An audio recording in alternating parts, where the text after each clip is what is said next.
मला तुम्हाला विचारायचं तुम्ही जे 25 वर्षापूर्वी 30 वर्षापूर्वी गात होतात, जे राग गात होतात, काळाप्रमाणे या सगळ्या रागांच्या सादरीकरणातही बदल झालाय का? हो. मला वाटतं टाइम, वेळ ही एक महत्वाची ह्याच्यामध्ये बाब आहे. पूर्वी मैफिली रात्री 10ला सुरू होत असत, सकाळी 5 पर्यंत चालत असत. कारण का दळणवळणाची साधनच अशी होती. परंतु आज लोकांना लास्ट ट्रेन असते, पकडायची असते, बस शेवटची असते.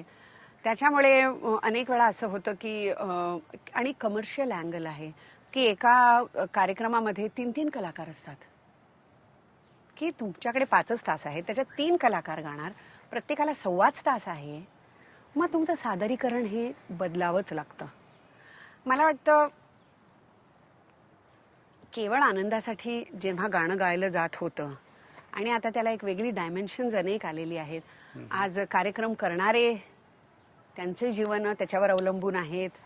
म्हणजे गाणारे पण कमर्शियल होणं, हे सगळ्या त्याच्यात बाबी आल्या. त्याच्यामुळे थोडा वेळ हा बाब ह्याच्यात मला महत्वाची वाटते. त्याच्यामुळे गाण्याची लय, गाण्याचा जो फॉर्म आहे ना तो बदललाय. मला पुढे जायचंय. मला तुम्हाला एक प्रश्न असं विचारायचा आहे, तुम्ही गायिका आहात, या सगळ्या प्रवासामध्ये स्त्री म्हणून तुम्हाला काय अनुभव आलाय?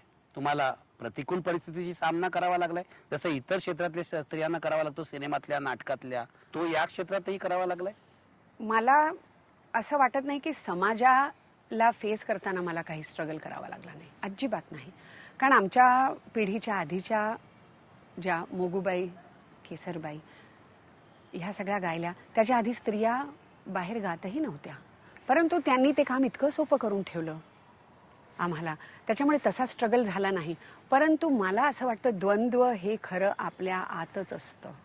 स्त्री ही ते स्वतः फेस करत असते.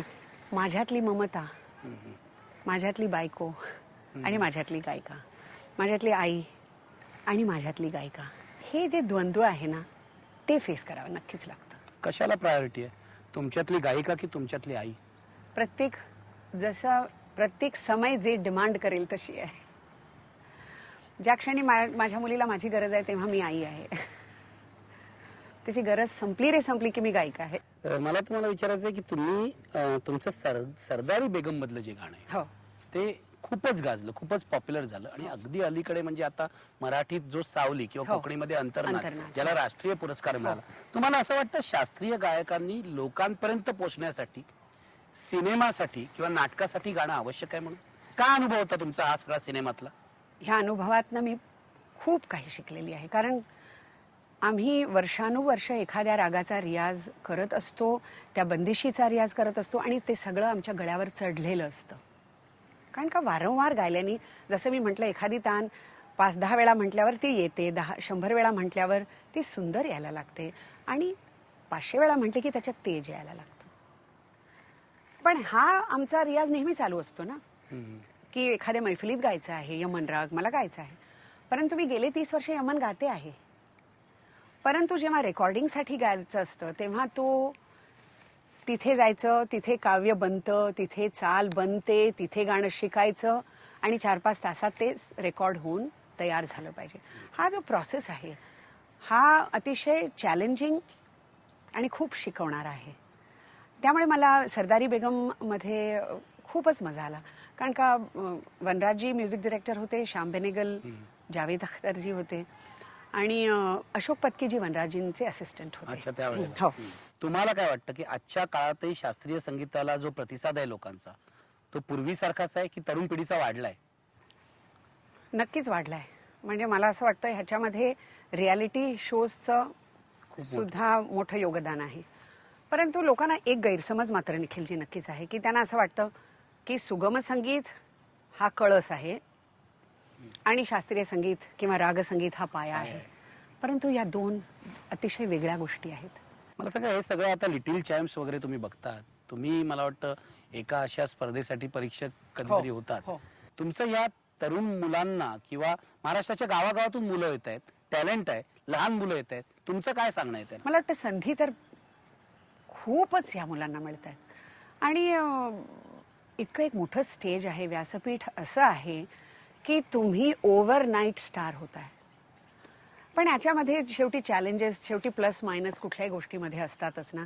म्हणजे स्पर्धकांमधली स्पर्धा निराळी आणि तुम्ही विजेता झाल्यानंतर विजेत्यांमधली स्पर्धा वेगळी. त्यामुळे तुम्हाला स्पर्धकांमध्ये स्पर्धा सोपी असते, परंतु एकदा तुम्ही चॅम्पियन झाल्यानंतरची जी स्पर्धा आहे त्याला तुम्हाला फेस करावंच लागतं. परंतु मला असं वाटतं तरी सुद्धा केवळ गाण्यासाठी गाणं, की एखाद्या डॉक्टरनी का मला डॉक्टर व्हावं असं वाटतंय, कारण का मला पेशंटला बरं केल्यानंतर जो आनंद मिळतो तो अनुभवायचा आहे, किंवा पेशंटला बरं मला पेशंटला बरं करायचं आहे. मला वाटतं याच्यासाठी जर तो डॉक्टर झाला ना तर खरंच तो छान चांगला डॉक्टर होईल. तसं गायक सुद्धा जर मला मस्त गायचं आहे आणि गाऊन मला आनंद मिळवायचा आहे, आनंद द्यायचा आहे, तर तो चांगला गायक होईल असं वाटतं. मला असं वाटतं आरतीताई की या मुलाखतीचा शेवट शब्दांनी करण्यापेक्षा सुरांनी करायला पाहिजे. तुम्ही काहीतरी गा. जरूर.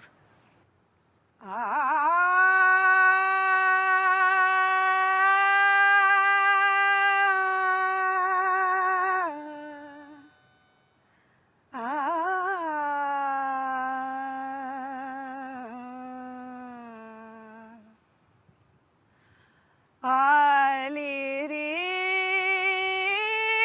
सघन घन लागे, आली रे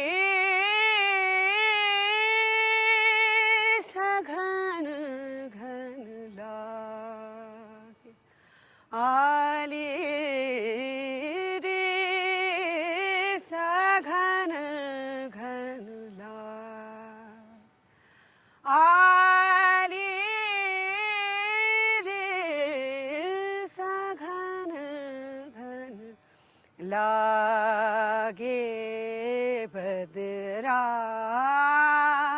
बरसन बड़ी बड़ी बूंदन